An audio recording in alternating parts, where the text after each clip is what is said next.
Olá, minha gente do YouTube, meus inscritos, né, e amigos também que sempre estão me assistindo. Às vezes não deixa o like dele, mas assiste. Eu sei que eu tenho amigos também que são oponentes meus, né? Mas são oponentes, inimigo não. Né? Então eu vou tirar meu óculos. Esse óculos aqui era da minha afinada mãe. Velho, eu guardei ele com bastante, como uma lembrança até. Eu não preciso usar óculos só quando tem alguma letrinha muito miudinha que eu pego esse óculos aqui. Portanto, ele é velhinho, tá aqui. Tomara que eu nunca precise usar óculos, né? Que eu enxergo bem. Eu vou fechar aqui um pouquinho a porta, porque aquelas luzes lá estão atrapalhando. Então, é o seguinte, eu peço às pessoas também que deixem sempre seu like, algum comentário. Pode me criticar também. Que na verdade eu falo bastante abobrinha, né? Mas sempre é tentando, assim, ter uma conversa gostosa com as pessoas, né? E levar, mostrar que a minha simplicidade, o meu jeito de ser, o que eu tô aqui me apresentando é o mesmo durante todo o dia, até dormindo. Eu sou muito extrovertido, sabe? Eu tenho um defeito também de ter um pouquinho do estupim meio curto, mas eu controlo ele. Graças a Deus, tanto que eu tô vivo até hoje. Eu espero que as pessoas também sejam assim, mas que se controlem, né? Então, hoje eu até não estava querendo gravar vídeo. E daí eu vou explicar para vocês por quê.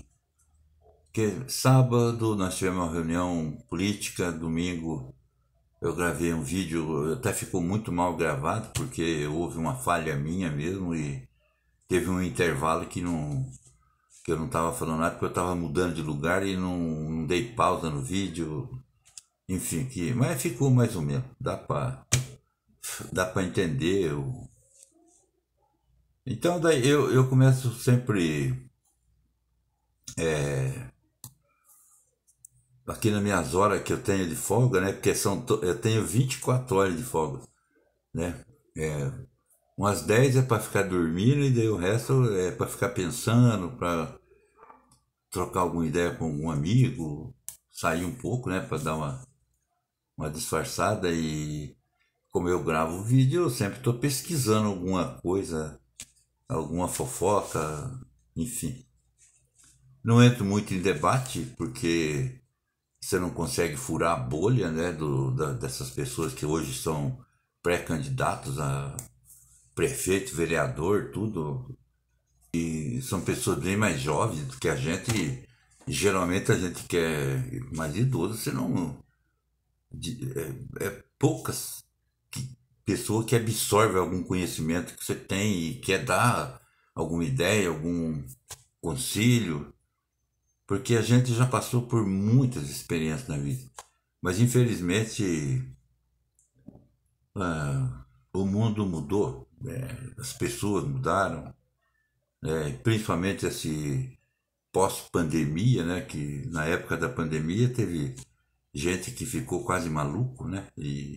E daí até na pandemia foi um tempo para a gente começar, foi um divisor de águas, assim, né? Porque a gente começou a conhecer bastante o ser humano, como que ele se comporta diante de certas situações, né? E a gente viu coisa, barbaridades, né? Coisa.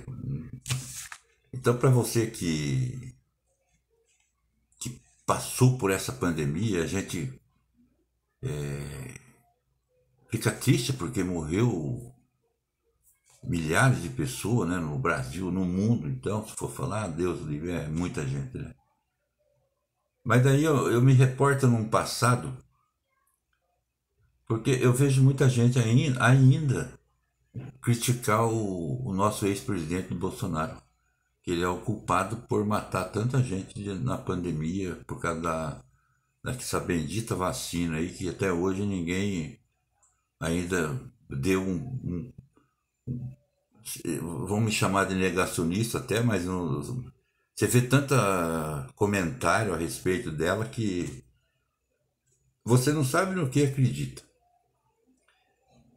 Mas eu como um homem, eu acho que eu sou mais velho do que o ex-presidente Bolsonaro, com 70 anos.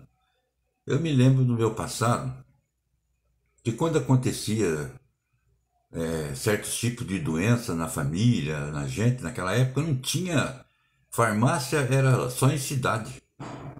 Não tinha farmácia, era mato, era, né, você vivia dentro de um sistema diferente, uma coisa diferente. E do que a gente se valia? Era obrigatório, não tinha como. Era de curador, era de remédio do mato, era de benzedor. E valia, aquilo valia, porque você não tinha outra forma. Né? Até que eu, dentro de uma das famílias que eu convivi, eu tive, conta-se um caso da pessoa que foi, o filho ficou doente, ele foi buscar remédio na cidade, na farmácia, comprou o remédio, mas quando ele chegou com a injeção, que naquele tempo se aplicava também nas casas, todo mundo tinha lá seu aparelhinho de... Eu até tenho guardado de lembrança dos meus avós, né? Esses aparelhinhos antigos de aplicar injeção, e toda a família tinha um lá, ou tinha um vizinho que era prático na aplicação de uma injeção nas pessoas. E quando ele chegou, o filho dele não aguentou, morreu. Morreu, infelizmente. E daí, quando chega a pandemia, nós, da idade nossa, eu incluo também o nosso ex-presidente, até o presidente Lula, também, que é muito mais velho ainda, também sabe da dificuldade que passaram no Nordeste, eu tenho certeza absoluta disso, né? Porque se tem um povo sofrido no Brasil é o nordestino. Isso é verídico. Né? Sofreu tudo quanto é coisa que não presta na vida, sofreram. Né? Ainda mais a seca, o lugar seco, falta de água, a pobreza escancarada, né? Que a opressão, né? Dos coronéis, enfim, dos mandatários. Não só do coronel, também que a polícia também participava disso, né? Na época do Lampião, aquela tanta coisa errada, né? Banditismo. Então, daí então quando o Bolsonaro vem, ele avisa para não ter carnaval. A Globo veio e disse que era o médico Varela lá, era uma gripezinha só, não tinha problema, foi liberado o carnaval. O que aconteceu? Alastrou. Foi culpa do ex-presidente? Não. Mas como ele é um presidente da República e tinha que tomar uma providência, foi tomada as providências necessárias. Apenas não tinha vacina e estava atrasando. E não adianta querer vir falar, não, ele não comprou porque não quis. Não, não. Isso é conversa de político, né, da oposição na época. E eles sabem disso, porque isso aí tudo é narrativa. E não adianta falar que eu sou negacionista, que eu não sou, porque eu tomei a vacina. Quando chegou, eu tomei. Tomei 2 doses só. Daí como tinha muito que falava que você tomava vacina virava jacaré, né? Mas eu não acreditava nisso, eu sabia que era tudo meme, era brincadeira, enfim. Mas daí o Bolsonaro veio com a ideia da ivermectina, né? E daquela outra lá, como é que é? Esqueci agora. É 2 coisas, né? É ivermectina e a outra que é para uma doença que tem no Brasil aí também, que até hoje é vendida, né? E falava que aquilo ia ajudar. Mas ele falava como naquele tempo dele, meu, do Lula, que você não tinha recurso. Você tinha que se valer de benzedor, de curador, de remédio do mato, que as pessoas conheciam muito. E ele falou desses produtos. Que depois chegou num tempo tanto que era proibido falar no nome porque quem falava disso era negacionista, ele não acreditava como de fato que matou tanta gente aí, a coisa. Mas tem médico aqui em Santa Catarina que sempre quis e achou que a ivermectina seria de bem-vindo nesse momento difícil que não tinha essa vacina ainda. E quando chegou a vacina, você toma uma vacina, ainda demora 20, 30 dias para incubar. Né? Se você for atacado pela pandemia, igual foi aí, que você pegou, e tivesse tomado a vacina recente, ela não estava valendo. Né? Então, quando chegou a vacina, foi distribuída milhões de vacina aí, perdeu vacina até porque muita gente não quis tomar, enfim, que pôs tudo em ordem. Mas aí depois vem os estudos, que bem no final da história, quem partiu para o lado da ivermectina, com certeza conseguiu se distanciar desse mal que estava aí matando milhares de pessoas conforme aconteceu. Né? E aquelas pessoas que exigiam a vacina, ficaram esperando, de repente até morreu porque não se valeu de um passado ensinado pelos nossos avós, pelo tio, pela família mais antiga, que era simplesmente acostumada na dureza, né? Naquele dia a dia duro, complicado, não tinha progresso ainda, era tudo difícil, né? Estava ainda abrindo praticamente o Brasil, exceto aí estado de São Paulo, talvez, alguma região que estava bastante progresso, porque eu vivi alguns anos num lugar que nós convivíamos com um jacaré, com cobra, de tudo quanto é tamanho que você pensar, e doença. Eu mesmo fui socorrido por curador, por benzedor. Vi muitas pessoas ser criancinhas com sapinho e levavam no benzedor e curava. Né? Tinha aquele tal de mal do semioto, que a medicina fala outro nome, sei lá como é, que é um raquitismo, né? Também era levado para benzedor, curador, né? Agora você imagina no Nordeste como é que não era, né? Era mais ainda, né? Que o povo se valia do que podia, né? Imagine você lá na cidade, no Arraial de Canudo, lá no Nordeste, na Bahia, naquela época lá do conselheiro, né? Que medicina que tinha lá? Tinha a medicina deles, né? Que tinham aprendido com índio e foram aprendendo e foram se valendo e foram vivendo, tanto que quantos sobreviveram nessa dureza, nessa coisa. Então é isso aí. Bom, é só para uma pequena ilustração do que eu quero. Eu não estou aqui querendo defender o Bolsonaro nem atacar o Lula, mas sempre quem perde sempre é o povo, tá? Porque foi muito politizado a história da pandemia aí, foi muito politizado e um canal de comunicação muito grande foi um dos maiores responsáveis por isso, né? Não vou nem falar o nome, porque para mim é uma verdadeira esgoto, né?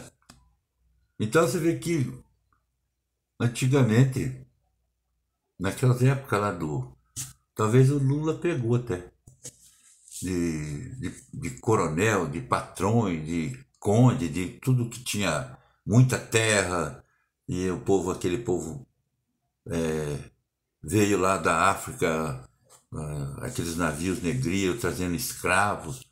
Então chegava aqui no Brasil esses escravos,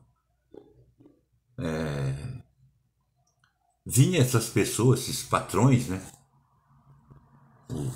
Os coronéis, para comprar os escravos. E eles daí, o que acontecia? Eles que escolhiam os escravos. Qual que ele achava melhor para ele escolhia o escravo. E daí veio mudando, né? Foi libertação dos escravos pela princesa Isabel. mas ainda continua bastante coisa errada ainda, né? Durante muitos anos. Hoje, graças a Deus, a conquista desse povo foi muito grande. Só que esse povo também se misturou com a nossa raça branca. Eu mesmo, na minha família, tenho sangue de negro, índio, negro, português, italiano. Então, o povo brasileiro, na verdade, ele não é racista. Racista, ele começa a ser quando ele começa a virar intelectual. Porque o intelectual, quando ele vira um intelectual mesmo, ele não gosta do social. Não gosta, não adianta. Certo? Porque ele se acha acima das pessoas. É normal isso aí. Normal e errado. É feio. Mas são assim. Né? Eles não conseguem se enturmar com o proletariado, por exemplo. Não. E só exploram. Tá, mas e o que mudou tanto ver essa coisa bonita aí que falam tanto de democracia? No socialismo, também que inventaram essa uma de socialismo e inventaram a do comunismo, né? E o povo que foi levado para o comunismo tá ralado até hoje. Não conseguiram sair mais. Né? Que a gente tem aí exemplo de Cuba, de Coreia do Norte, da Rússia, enfim. Tem mais lugar aí, né? E socialismo também. E democracia que nós vivemos. Mas que tipo de democracia que nós vivemos? Essas pessoas mais inteligentes, mais espertinhos, sabe? Eles que criaram a democracia, porque a democracia nasceu na Grécia, né? Há centenas de anos atrás. Né? Mas que democracia? Porque hoje nós vivemos democracia? Não vivemos. Nós não vivemos democracia, né? Nós temos aí a nossa Constituição, que todo dia está diferente. Os nossos ministros lá mudam a todo momento, né, as interpretações deles, que era um lugar onde tinha que proteger a nossa Constituição e principalmente o povo brasileiro. Né? Mas a interpretação deles são um pouco política. Pouco não, tudo política. Tudo política. Estão nem aí com o povo. Mas eles têm uma parte da turma aí hoje que se diz esquerdista e direitista, né? Que na verdade eu nem sei o que eu sou, porque eu acho que quando eu era mais novo eu era esquerdista. E depois eu virei direitista. Eu acho que foi bom até. Que, claro que eu fui progredindo aqui, né, dentro de mim, né?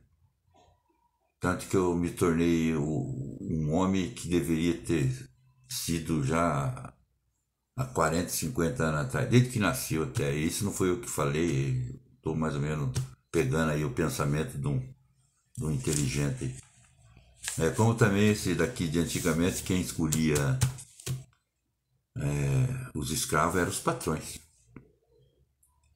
E daí você acha que você está na democracia? Porque eles, através da política, foi deturpada a democracia nossa, né? Porque daí o que aconteceu? Os caras inteligentes falaram assim, não, vamos pegar esse povo, já que está tendo muita encrenca, vamos fazer eles viver na democracia.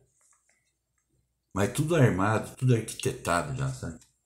E daí que eles foram trabalhando devagarzinho e foram pondo na nossa cabeça que nós estávamos num país livre e democrático. Será? Será? Mas daí você começa a pensar bem, esse pensamento que eu li hoje deu certinho para mim vir a gravar esse vídeo hoje, né?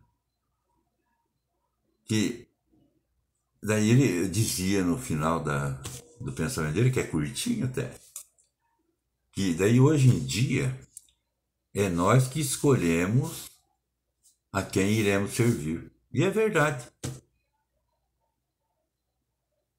Antes eles nos escolhiam, né? O escravo mais forte, né? O mais saudável. E daí veio a democracia que nós pensamos que ia melhorar tudo. Não.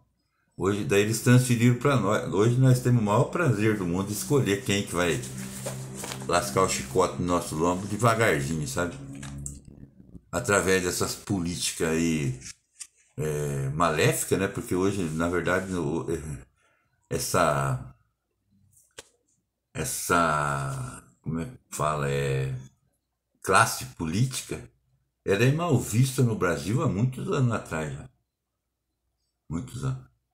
Eu estou incluindo toda, certo? Eu não vou livrar aqui o Lula, nem o Bolsonaro, nem o Fernando Henrique, nem o Aécio Neves, ninguém.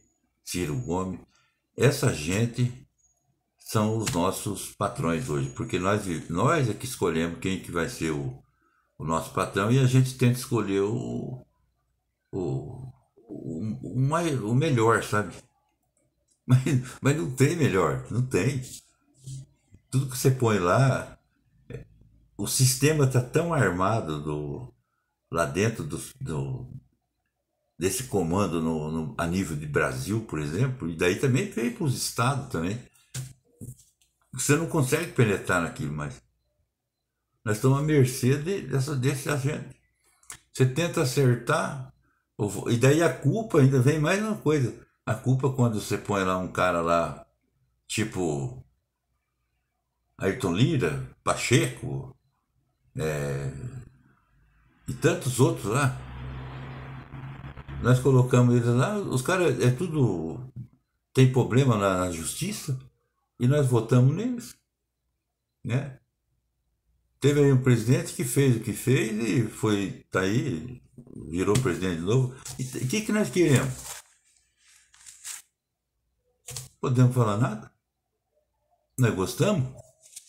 Nós aprendemos a gostar de bandido,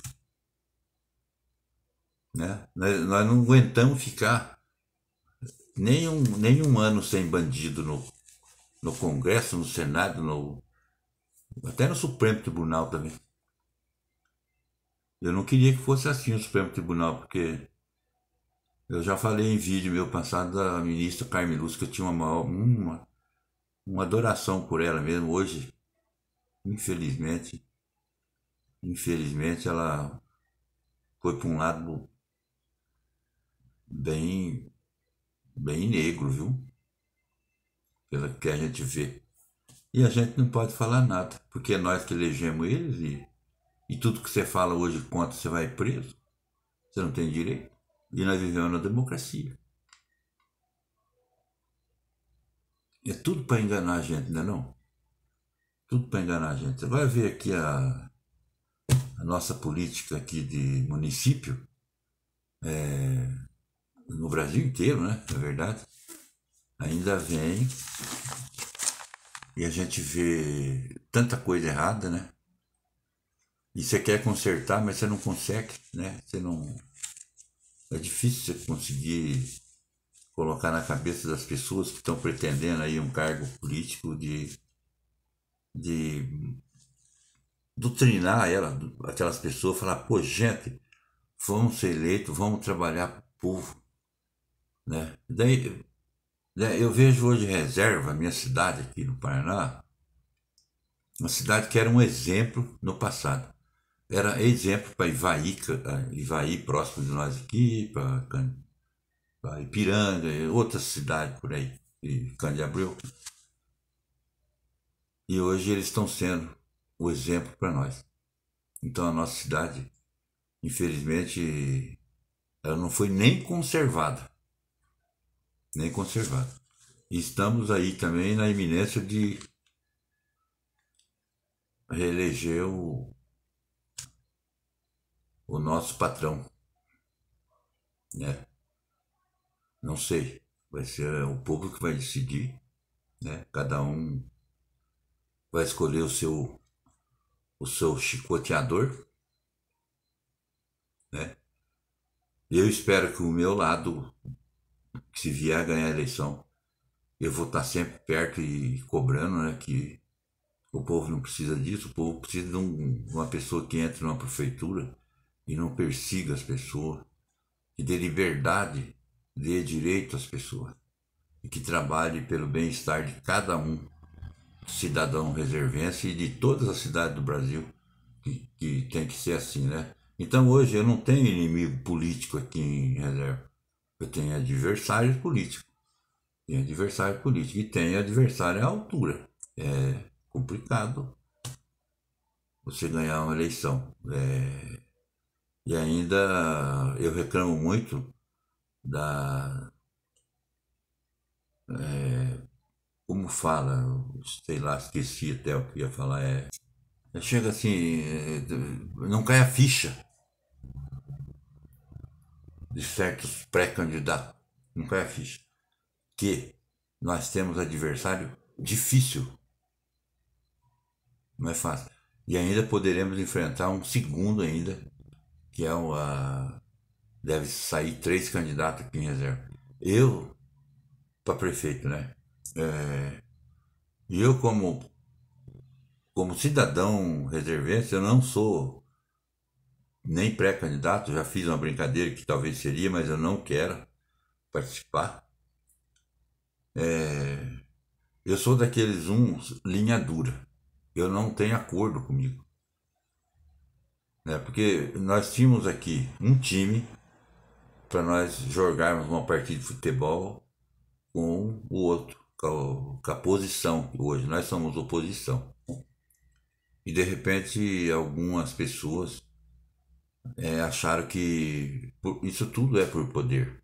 Acharam que tinha que formar outro grupo que tinha alguma rusga, alguma coisa. Então, se for a, a oposição hoje ficou rachada aqui em Reserva. E são irredutíveis. E são irredutíveis.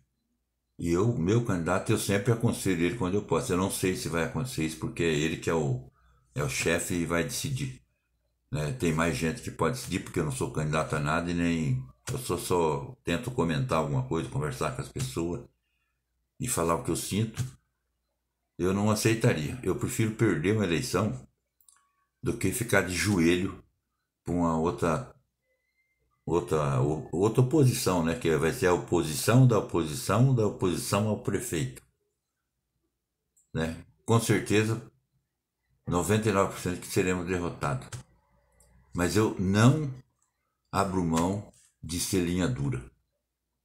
Querem ser candidato? Tem todo o direito, diante da lei. Sejam candidatos. Né? Toquem a campanha e nós também tocamos a nossa, com as nossas pautas, com a nossa vontade de fazer uma reserva melhor. Né? E tenho certeza que isso vai acontecer, porque nós temos um candidato pronto para ser um bom prefeito. Né? E se o povo achar que ele merece, vai votar nele. E se o outro for, ou os outros, né, 2, sejam também, que Deus proteja todos nós, né, na candidatura. Mas eu não abriria a mão de, não, vai ter que ser o vice do fulano. Não. Não. Eu não concordo. Né? Se for para perder, vão perder tudo. Já que se abriram, que aguenta parado. Né? E a derrota é iminente. Nós sabemos disso. Certo? Eles também sabem bastante disso. Né? Quem está contente é o prefeito. Vai se recandidatar, tem lá seu capital político. Né? E nós vamos batalhar em cima do que? Do que ele não fez, deixou de fazer, deixou de conservar. E tem muitos erros que ele cometeu. Certo? Eu até tenho falado de algumas coisas, eu vou parar, porque ele tem ainda tempo de consertar muita coisa que eu reclamo da cidade aqui. Se ele for inteligente, ele tem que pegar o que eu falo, que é uma simples palavrinha no ar aí, que eu não tenho. A minha comunicação ainda é pequena, eu não consigo chegar em 1000 pessoas no momento, eu vou chegar não sei quando, depois da eleição, certo? Mas aí, se ele for inteligente, ele vai levar para o lado bom as minhas críticas, porque são construtivas. Né? Ele não é meu inimigo, apenas adversário político. Ele tem as ideias dele, eu tenho as minhas. Né? não tenho que falar da pessoa dele. Não, não vou falar. Certo? Espero que, como eu sempre perdi muitas eleições pro Neto, prefeito Neto aqui, mas eu me sentia bem do mesmo jeito, sabe? Perdi a eleição, daqui 4 anos nós vamos ganhar dele. Porque eu sabia que ele estava fazendo alguma coisa e trabalhando. Porque todo prefeito, não adianta a gente querer falar que esse prefeito aqui foi isso, aqui foi ruim, isso aqui. Todos os prefeitos deixam um legado para o município. É devagar, é lento? Todos os prefeitos é devagar e é lento. Não adianta. Isso é tradicional, né? É tradicional porque entrou na cabeça nossa aqui de que até aquela nobre frase de o prefeito rouba, mas faz. Nós aceitamos essa condição. Olha aí aonde nós chegamos. O prefeito rouba, mas faz. Então nós assinamos embaixo para ele fazer o que ele quiser, né? E não adianta o cara que é o poderoso querer se sentir o rei da paçoca aí, que não é, né? Ele comete muitos erros, comete muitas gafes, muitas coisas tem. Então, na hora que chegar a hora da campanha mesmo, tudo isso vai ser jogado no ventilador, né? Bastante coisa mesmo. E o que ele construiu é o que pode dar vitória para ele ou dar a derrota para ele. É simples, simples assim. E a luta continua e o choro é livre. Forte abraço, minha gente. Deus abençoe a todos e até amanhã.